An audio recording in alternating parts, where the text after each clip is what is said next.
Warm light's better. Just period. Because you like it warm. That one. Do we look warm? You look warm. You look like it's sunny. Really? But no, for the video, it's Usually not. it's Evergreen that keeps me warm. All right. That was actually good. He listens to the lyrics, dude.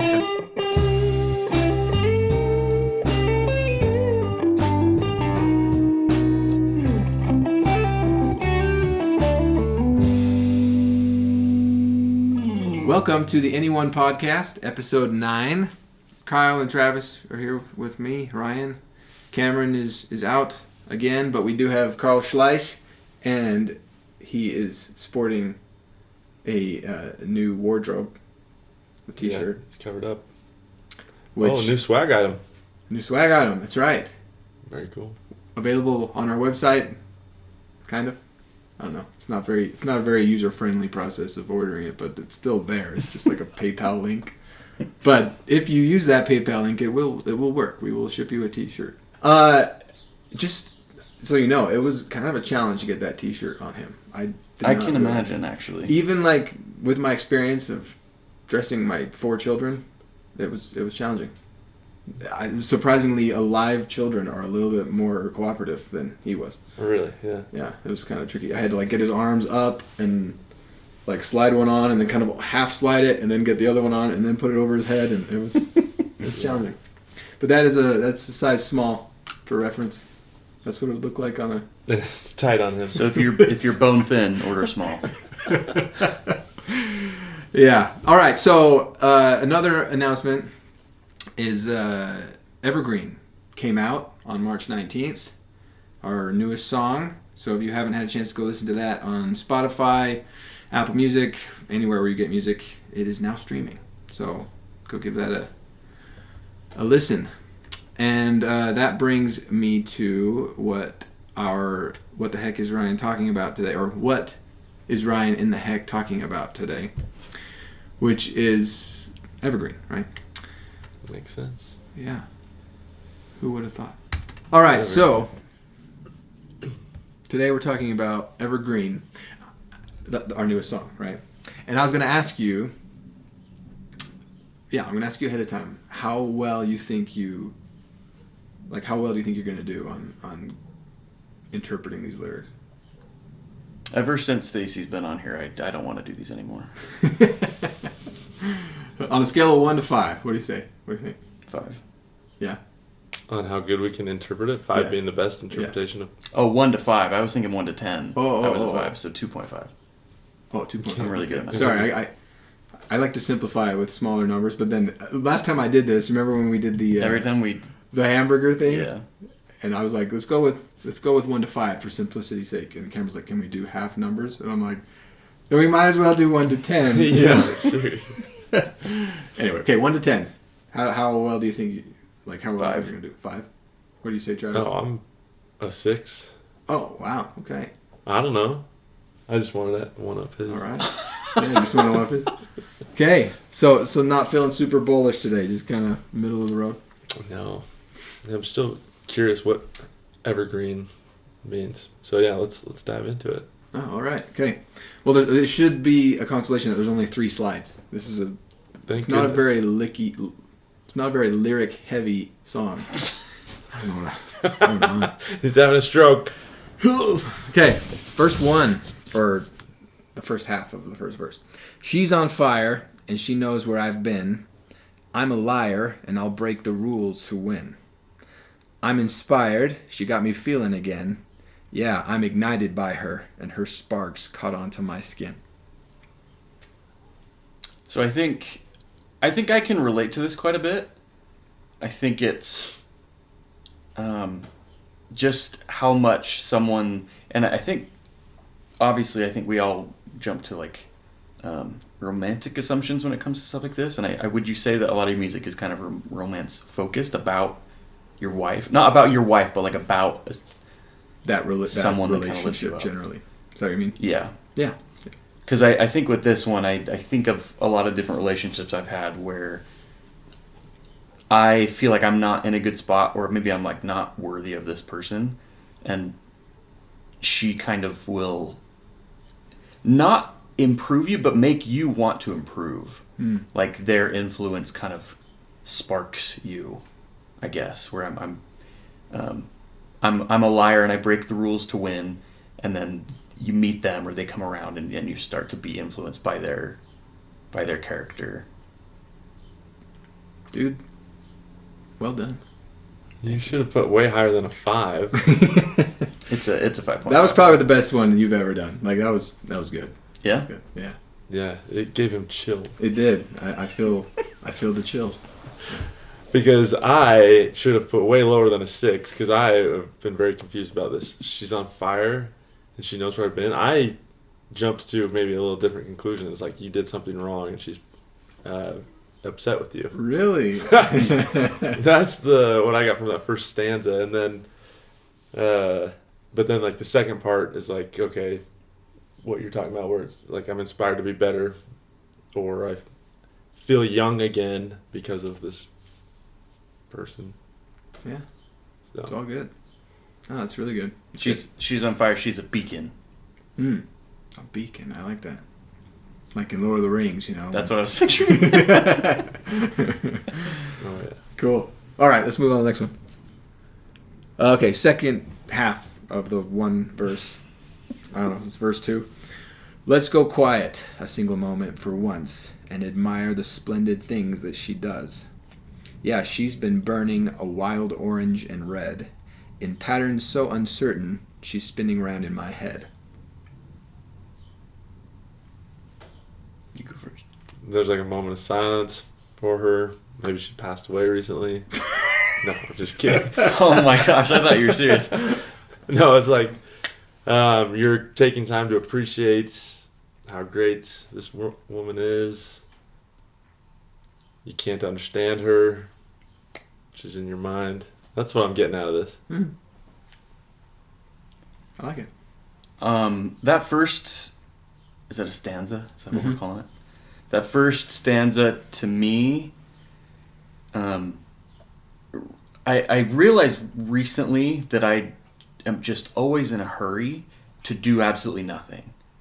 Like, I drive so fast to go home from work, and then I do nothing the rest of the day. Like, I'm just constantly, I would fit in New York because I just am such in a hurry to get places, and there's no need to be there early except when I'm late, like today.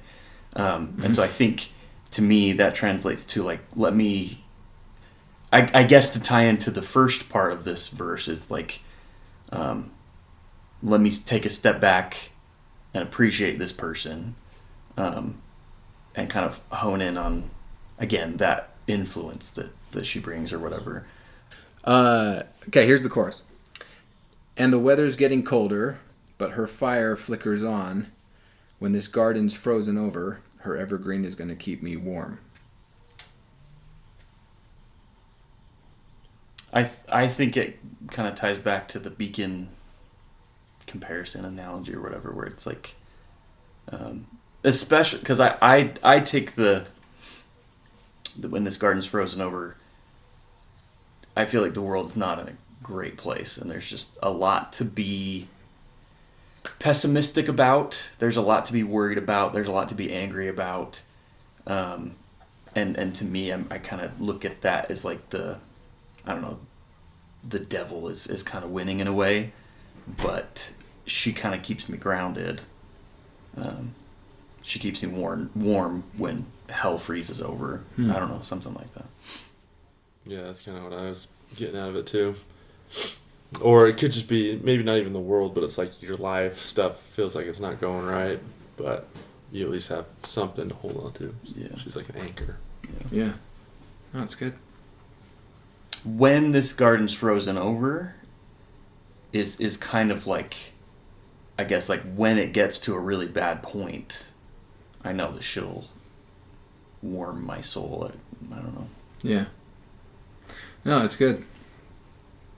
So the first thing I noticed as I was going over this, just barely with you guys, is how forced my rhymes are. I never realized, like, in this song, the rhymes are pretty forced. Like, on and warm. Those really don't rhyme. And then in the last one, been, when, that's fine.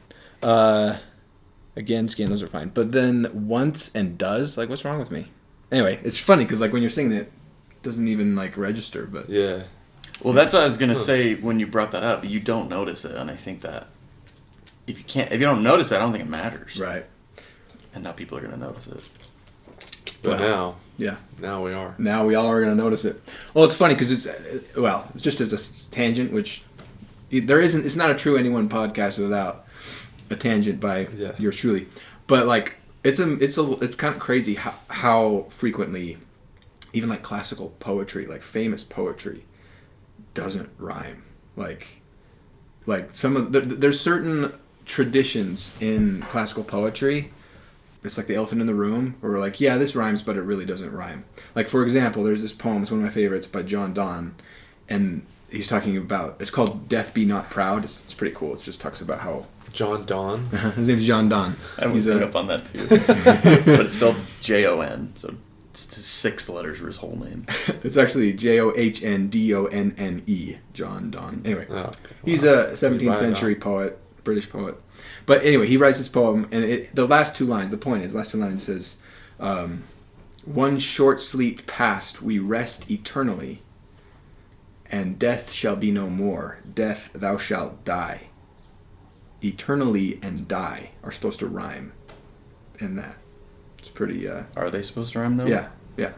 It's pretty forced. Yeah. Eternally die. So it's just one of those things, or like, for example, again and rain, like often, and even like in hymns or in old poems, because first of all, it may be because back then they might have pronounced again differently. It might have been again. Yeah. But we've carried that tradition on, where like sometimes we just let that be. You know what I mean? Mm-hmm. Anyway, it's just kind of funny. But yeah, the point is like, you're right, that if it flows, if it works in the song context, then it's fine. Who cares? You know. Anyway, edit all that out. It's fine. It's fine. I don't know. Honestly, you guys have kind of hit the nail on the head. This song is, I would say, not as deep, not as symbolic. I don't know. Like, the lyrics aren't as deep as in other songs where I've pulled stuff out of all kinds of places. But yeah, it's just kind of this concept, just basically like you said, like love injects life into the lover, right? Like, and that's kind of the whole concept of the garden freezing over. Like, we're talking about winter. As winter sets in, whether it's literal winter or just the winters of our life, where it seems like life is waning, everything seems to be dying in our lives, whether things aren't going right or we're just feeling less excited about life, that relationship injects that warmth and that life even into the winters of our experience. You know what I mean? That's kind of the general idea there. Mm-hmm. The symbolism of orange and red and patterns so uncertain. That's just kind of a poetic way of saying that she is the bright, unpredictable, exciting presence in my life, kind of thing. You know what I mean? And this song is kind of it is about my wife, but it's also about my girls, my daughters, just because they are also. Both of my daughters have, well, I mean, it's hard to tell with my 8-month-old, but particularly Carol, who's coming up on 6, she's a bit more spunky and fiery than my boys have been, so she also has kind of injected that fun, unpredictable fire into my life. You know, it's been fun. So. I like that. That's good. Yeah. Anyway, anything else to add, or? Yeah, no, I just realized that you used different colors. It's interesting, yeah, it's like red and orange in the verse, but then you talk about evergreen, and the whole song's called Evergreen. Mm-hmm. So I don't know, if you did that on purpose. Yeah. What does it mean? Can you break it down for the normal person? I mean, you talked about the red and orange being like a certain part. Yeah, the unpredictable and the fire, but then evergreen being, I mean, an evergreen tree is a tree that keeps its foliage throughout the winter. Yeah. That's why they're called evergreen trees. Stability. So just that same idea of life continuing through when everything else around you is dead, when everything else is gone into its hibernation mode, this one element of your life remains full of life and color. You know what I mean? Nice. So that was a good call. I'd forgotten about that, but yeah. It's fun. Very cool. I like this one. It's a fun, this is a good song to play. Let's talk about that.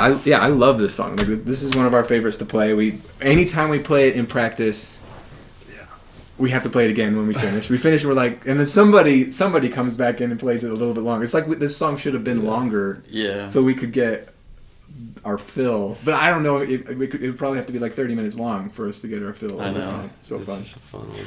And I feel like I'm proud of this song, like on multiple levels.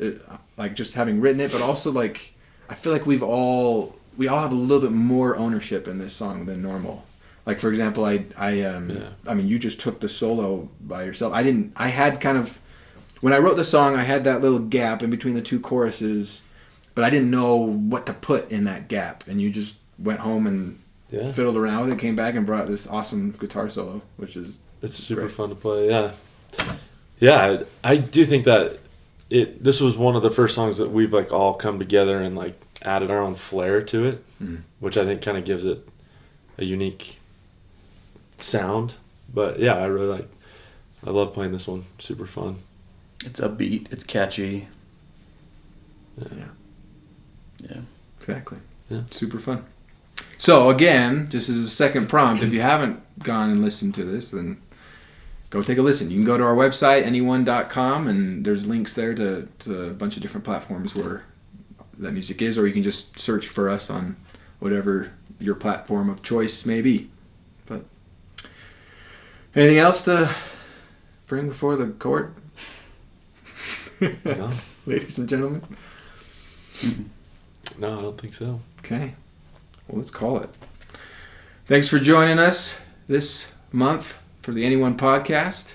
Hope you have a great month, and we will send you away with the enny1 salute. Nice. Clean. It was clean, right? Except for my... You only went on one rant, dude.